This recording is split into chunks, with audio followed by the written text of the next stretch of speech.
नाशिक आणि दिंडोरी लोकसभा मतदारसंघात 13 लाख मतदार, कांदा उत्पादक शेतकरी त्या व्यतिरिक्त द्राक्ष उत्पादक आणि अन्य उत्पादक वेगळे।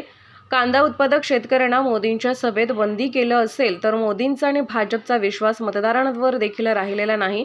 मोदींच्या 10 वर्षाच्या कार्यकाळात शेतकऱ्यांचं इथं भलं झाल्याचं आपण पाहिलंय का? नकली कोण असली कोण हे 4 तारखेनंतर आपल्याला कळेल। असली लोक हे मतदार आहेत आणि ते असले लोकांच्या पाठीमागे असतात। त्यामुळे महाविकास आघाडीलाच भरघोस यश मिळेल। या निवडणुकीत भाजप आणि मित्रपक्षाची अतिशय वाईट परिस्थिती होईल याची मोदींना भीती। सर्वेमध्ये भाजपची पिछेहाट होताना दिसते। सामान्य कुटुंबांना भाजपने अडचणीत आणलं। मोदींनी सुरुवात विकासावर केली, नंतर हिंदू मुस्लिमवर आले, नंतर भटकंती आत्म्यावर आले, नंतर अदानी अंबानीवर आले आणि आता शरद पवार आणि उद्धव ठाकरेंना ते आमच्याकडे या असं सांगतायत।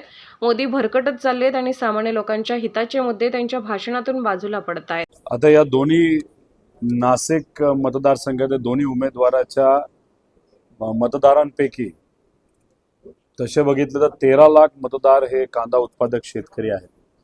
द्राक्ष उत्पादक शेतकरी वेगळे आणि इतरही सर्व वेगळे।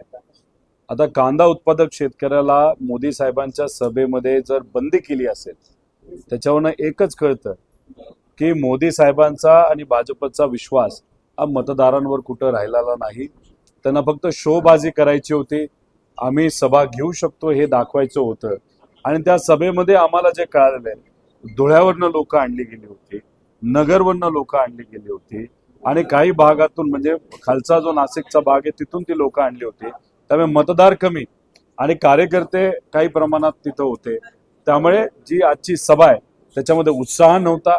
मोदी साहेबांचं भाषण सुद्धा जर आपण बघितलं त्याच्यामध्ये कुठेही काय नव्हतं, एकदम थोडक्यात भाषण त्यांनी उरकलं आणि तिथून त्यांनी काढता पाय घेतलेला आपण सगळ्यांनी बघितलं। मोदी साहेबांच्या गेल्या 10 वर्षामध्ये शेतकऱ्याचं कुठं भलं झालेलं आपण सर्वांनी बघितलंय का? कांद्याची परिस्थिती काय, दुधाची परिस्थिती काय, सोयाबीन असू द्या, कपाशी असू द्या, त्याच्याच बरोबर आपण बेरोजगारीचं प्रमाण मोदी साहेबांच्या काळामध्ये सगळ्यात जास्त वाढलेलं दिसतंय।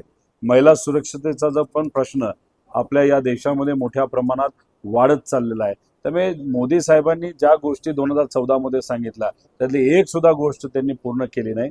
फक्त ठराविक मोठे व्यावसायिक मोठे केले, बाकी सामान्य लोकांची अडचणच त्यांनी त्या ठिकाणी केली। आणि मोदी साहेबांनी काय केलं शेतकऱ्याला हे खरं तर त्यांनी सांगायला पाहिजे होतं।